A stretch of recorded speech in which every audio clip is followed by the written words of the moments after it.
If you wake up tired after 8 hours of sleep, the problem may not be how long you were in bed.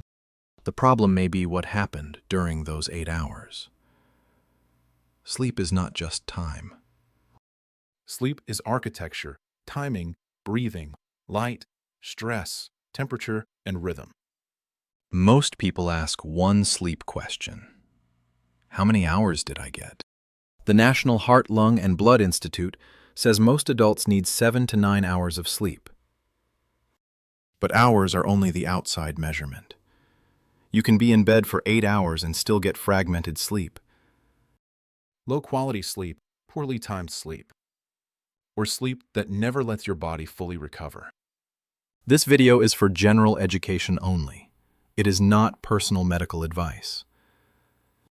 If you have severe daytime sleepiness, loud snoring, gasping during sleep, chest pain, depression symptoms, sudden fatigue, or a medical condition that worries you, talk to your clinician. Sometimes tiredness is not a habit problem. Sometimes it is a medical signal. The first reason you can wake up tired after 8 hours is sleep fragmentation.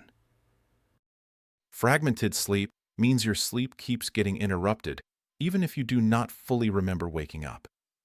You may turn over. You may briefly wake. Your breathing may change. Noise, light, alcohol, stress, pain, reflux, bathroom trips, or a partner's movement may pull your brain out of deep sleep again and again. This matters because sleep is not one flat state. Your brain cycles through different stages. Some stages are more connected with memory, some with physical recovery, some with emotional processing, and some with overall restoration. If those cycles keep getting interrupted, 8 hours on the clock may not feel like 8 hours in the body. A simple question is this: do you wake up often, even briefly? Do you wake with a dry mouth, a headache, or a racing heart? Does someone tell you that you snore loudly or stop breathing? Do you feel sleepy while driving or during normal daytime activities? If yes, do not just buy another sleep gadget. Those are reasons to consider a medical conversation. The second reason is timing.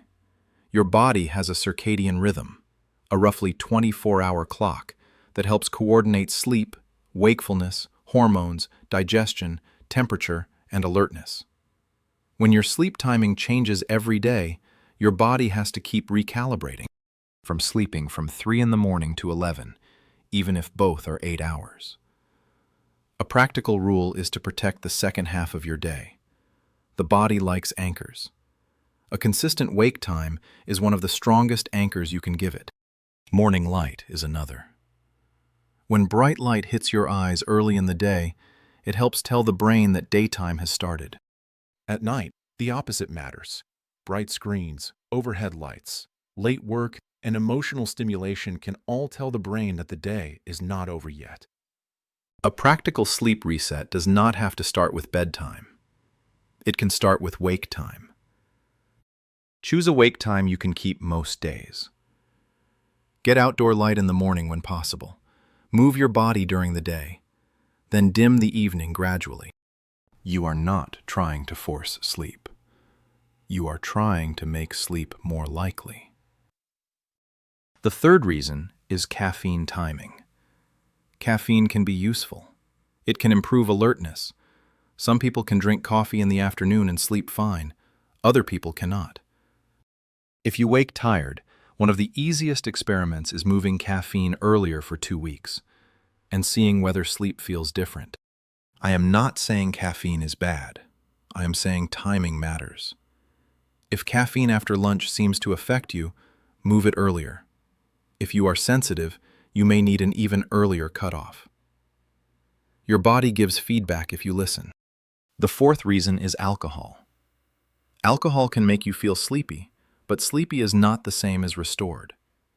For many people, alcohol fragments sleep later in the night. It can worsen snoring, affect breathing, increase bathroom trips, and reduce the quality of sleep cycles. This is why someone can fall asleep quickly after drinking and still wake at 3 in the morning feeling hot, restless, or wired. If you are trying to understand your sleep, alcohol is one of the clearest variables to test. Just compare your sleep after alcohol with your sleep without alcohol for a couple of weeks.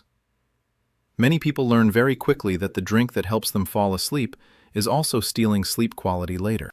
The fifth reason is stress. A busy mind is not a character flaw. It is a nervous system problem. If the brain spends the whole day in problem-solving mode, it often does not shut down just because the clock says bedtime. You lie down, and suddenly the brain starts opening every tab: tomorrow's meeting, the unpaid bill, the conversation from yesterday, the thing you forgot to do. A better evening routine is not about perfection. It is about creating a predictable off-ramp. 10 minutes to write down tomorrow's tasks. A lower light environment. A shower. Gentle stretching. Reading something calm. Slow breathing. Putting the phone outside the bed if it keeps pulling you back into the day. The routine tells the nervous system, nothing new is starting now. The sixth reason is temperature. Your body temperature naturally shifts as part of sleep. A room that is too warm can make sleep feel shallow and restless. A cooler, darker room often supports better sleep. You do not need to obsess over a perfect number, but if you wake hot, sweaty, or restless, temperature is worth checking. And if the answer is, I did the basics and I am still exhausted, that is not failure. That is information. It may be time to talk to your clinician. But if you wake tired and eat late most nights, try shifting the largest meal earlier or keeping the late meal lighter and watch what happens. Now let us turn this into a practical checklist. Step 1. Protect a consistent wake time for 2 weeks. Not perfect, but consistent enough that your body has an anchor. Step 2. Get morning light when possible. Step 3. Move caffeine earlier. Step 4. Test alcohol-free sleep, if alcohol is part of your routine. Step 5. Build a 10-minute off-ramp before bed. Step 6. Make the room easier to sleep in. And then ask the medical question. Is there a red flag? Loud snoring with gasping, morning headaches, blood pressure problems, severe daytime sleepiness, restless legs, persistent insomnia, or fatigue that does not make sense should not be ignored. Sleep hygiene is useful, but it is not a substitute for evaluation. If you have trained your body for months or years that bedtime is scrolling time, work time, snacking time, or stress time, it may take more than one night. So give yourself a 2-week experiment. Same wake time most days, morning light, earlier caffeine, less alcohol near bedtime, a calmer wind down, a cooler, darker room, a lighter late meal if needed. Then ask, am I falling asleep more easily? Am I waking less? Is my energy steadier? Now, about sleep apnea, iron levels, thyroid function, depression, medications, chronic pain, or other causes of fatigue. The goal is not to blame yourself. And the signals you give your brain before bed. 8 hours in bed is a good start, but the goal is 8 hours that actually restore you. Days 1 through 3. Keep the same wake time and get morning light. Days 4 through 7. Move caffeine earlier and build the 10-minute off-ramp. There is also one more trap, trying to optimize sleep while ignoring the day.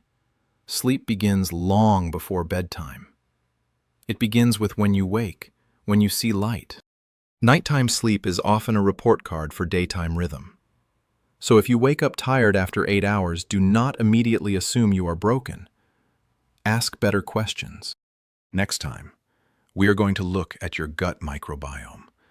Why your gut is not just digestion, how gut microbes connect with immunity, metabolism, and the gut-brain axis. Here is the final checklist. 1. Keep a stable wake time. 2. Get morning light. 3. Move caffeine earlier. 4. Reduce alcohol near bedtime. 5. Build a 10-minute off-ramp. If you want practical health guides without the hype, subscribe to the Practical Health Doctor.